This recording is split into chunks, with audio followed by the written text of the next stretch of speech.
Shmendrik Lava Walker. Hail good Susha. Be wary near the waters of Lake Wrath. The Riptide Goblin King, Lord Burgurgle, has been commanding his minions to murder and rob all who come near it. I am here seeking his death, but I am afraid I am no match for all of his subjects. I shall reward you greatly for the death of Lord Burgurgle. I simply ask that you bring me his crown as proof.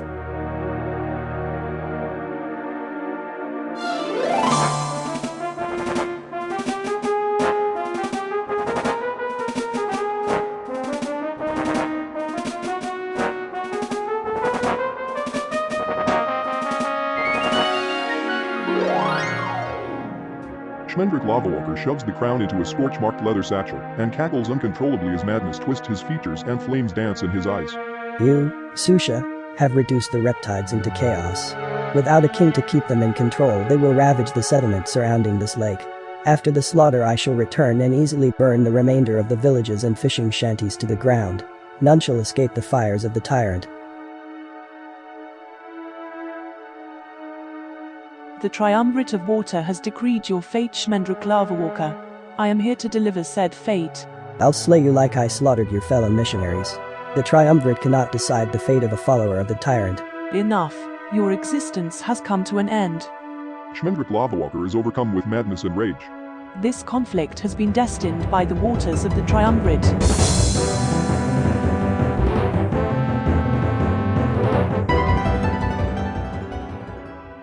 Hail, Natasha Whitewater. The Riptide Goblins must have their crown returned to them. If you would be so kind as to give me the crown, I will make sure that it reaches them.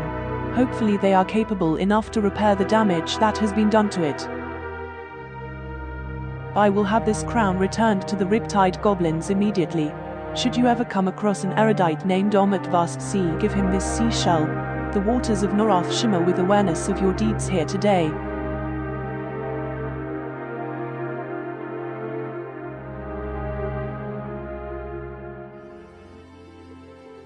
Hail, Omat Vast Sea. Omat Vast Sea bows deeply. I have been expecting you, Susha. The waters have foretold your arrival. I am High Priest Omat Vast Sea of the Triumvirate Missionaries. Please feel free to enjoy the quiet solitude of this inn. So you are a friend of Natasha's. That is good to see. She is a very wise and gifted woman. The Riptide Goblins have adopted a new king, but are still in a vulnerable state until his subjects accept his rule. The Plasmatic priesthood is aware of the weakened state of the Riptides, and has convinced the Fire Peak Goblins to strike against them. Although I do not agree with the mannerisms or actions of any Goblin clan, such a war would be detrimental to all who are caught in its path. Lord Gimblox of the Fire Peak clan has been meeting with a member of the Plasmatic priesthood in the Temple of Solasakro. Locate the Plasmatic priest, hand him this statue to hinder his powers, then eliminate him, and bring me his robe.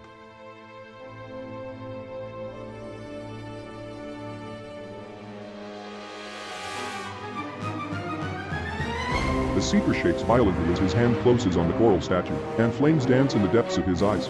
The statue begins to emit a reddish glow, then shatters in a burst of fire and smoke. The flames in the Plasmatic priest's eyes vanish with the explosion, and only madness remains. The Triumvirate thinks that destroying my spirit of flame will stop me. I will kill you all now. The goblins will continue to war, and when my spirit is restored, I will ensure Exiblit Fair consumes all of Norath in his flames.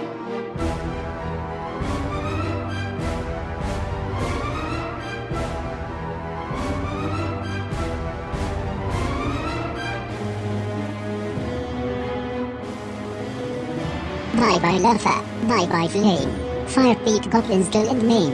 Hail, Lord Gimblox.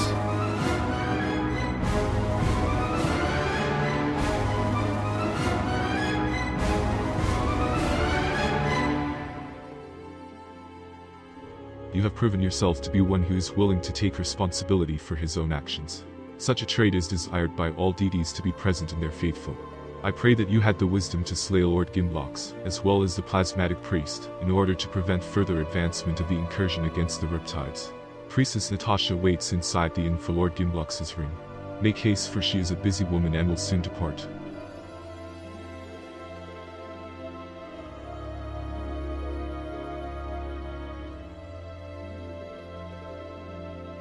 Thank you, Susha, for your services thus far. The Triumvirate missionaries are, so far, impressed. However, there is yet another threat rising from the Plasmatic priesthood that may have dire effects on all of Norath if it is not stopped. An Ixa member of the Triumvirate missionaries has discovered that the Plasmatic priesthood has somehow convinced the Sarnak summoners of Chardok to assist them in summoning Ixablet Fair to Norath. Take this shelter Naxat Deepwater in the burning woods, so that she knows I have sent you. We ask that you return with the scepter of Ixablet Fair, as well as evidence to show that the Plasmatic priesthood is dealing with the Sarnaks.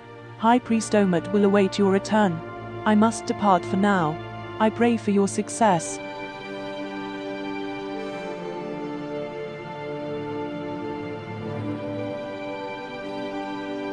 Hail, Naxat Deepwater. Beware these woods. The Sarnaks claim this land is their own, and wicked creatures walk beneath the burning foliage. Praise the Triumvirate. Natasha sent you just in time. Those twisted Sarnaks summoners are summoning Ixablet Fair as we speak. We must stop Ixablet while he is still weak, or all of Norath may be set aflame. Please do me one favor should I perish to this beast of fire. Give this note to Natasha when next you see her, and if you should perish and I survive, I will make sure the waters never forget the reflections of your deeds this day.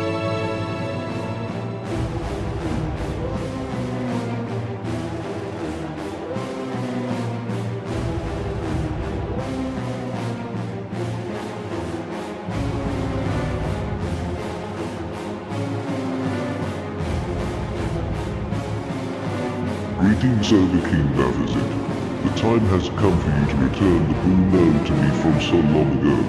I have needed your most powerful summoners to bring Ixablet Fair into the mortal realm and rain fire upon my enemies. Your old friend, Zordak Ragefire.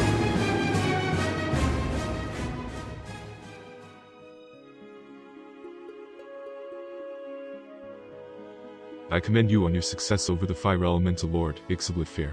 The fact that the Plasmatic priesthood has mustered up the power to summon such a being means drastic actions must be taken to stop the fanatic cult of Fenenro. I wonder what kind of favors Zordak Ragefire performed for the Sarnak summoners to convince them to assist in the ritual that brought forth Ixablet Fair. The Dragonixer hybrid abominations are not beings who ally with others easily. All I have seen in my divinations of the High Plasmatic Priest are riddles and signs that the one who slays him may be awarded an orb of the Triumvirate. Seek Zordak Ragefire, cut out his heart, place within it the swirling pearl, and return the heart to me.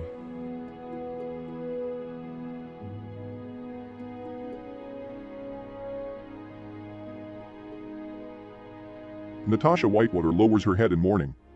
It is a shame that fate has decided one so young and from such a background should perish, but we must not attempt to change what was destined to be. Naxat sacrificed herself selflessly, so that others may be spared the horrors Ixablet would have brought to Norath. May the waters of Norath forever remember her reflection. I thank you for delivering Naxat's message to me and give you this pearl imbued with the power of the Triumvirate. Should you find Zordak Ragefire, speak with him before all else, then hold this pearl before him. When the pearl begins to swirl, its enchantment will have taken effect.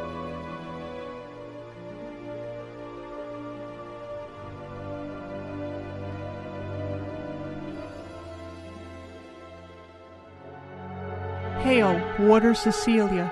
You've made excellent time. We received word that Zordak was gathering his power here, but we still have little knowledge of his true intentions. There are small pearlescent shards scattered throughout these mountains. Binding 4 of these shards together within a box of binding should allow me to create a seal. This seal, when fused with a swirling pearl inside Zordak's heart, should allow our seers to divine his true intentions. Once you have the seal, I will release Zordak. Make haste, as I will not be able to hold him for long.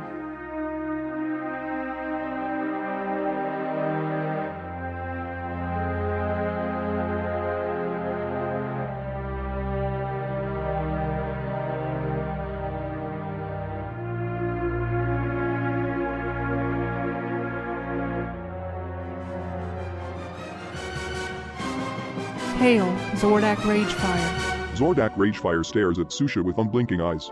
A wide grin crosses Zordak's face, and flames flicker in the depths of his eyes. Welcome to the new fortress of the Plasmatic priesthood. It's a shame about Lord Nagafin's untimely death. Really it is. Such a powerful and noble creature should not perish at the hands of mortals.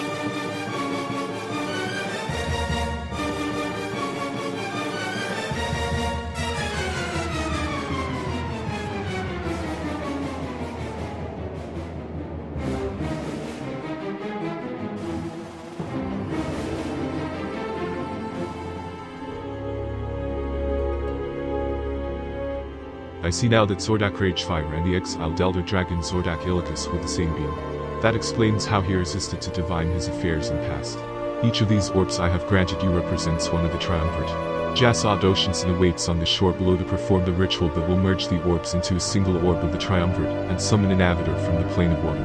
Present the orb of the triumvirate to the avatar of water when it arrives and allow your destiny to be unraveled. Hail, Jasad Oceanson. Jasad Oceanson kneels in the sand and places the 3 orbs into a large abalone shell bowl. A blue glow surrounds his hands as he waves them over the orbs resting in the bowl. The orbs crack and fall apart, releasing their contents, then reform into a single glowing orb. Jasad Oceanson gently removes the orb of the triumvirate and places it in Susha's hands. The avatar of water approaches. You must hand him the orb of the triumvirate, and it will be decided if it is your destiny to wield them amongst yourselves.